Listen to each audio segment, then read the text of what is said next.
नमस्कार, क्षण ब्लॉग चॅनलमध्ये आपलं सर्वांचं स्वागत आहे। मी विवेक।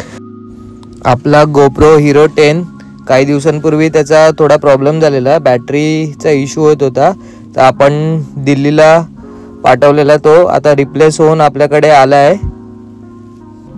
त्याचीच आता आपण अनबॉक्सिंग करतोय परत एकदा।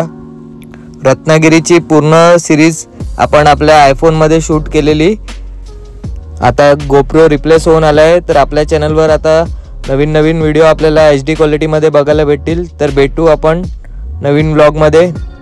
आपण आपल्या गोप्रो सोबत बॅटरी पाठवली नव्हती, म्हणून त्यांचा कॉल आलेला की आम्ही बॅटरी पाठवत नाही, तर तो ओपन बॉक्स आपल्याला दिलाय त्यांनी।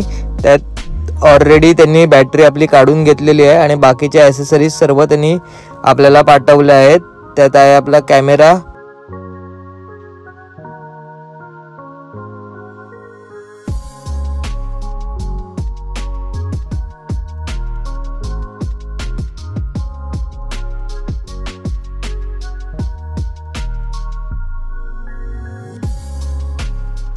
USB केबल आणि आपला हेल्मेट माउंट। तर कसा वाटला व्हिडिओ आम्हाला कमेंटमध्ये नक्की कळवा। धन्यवाद, बाय बाय।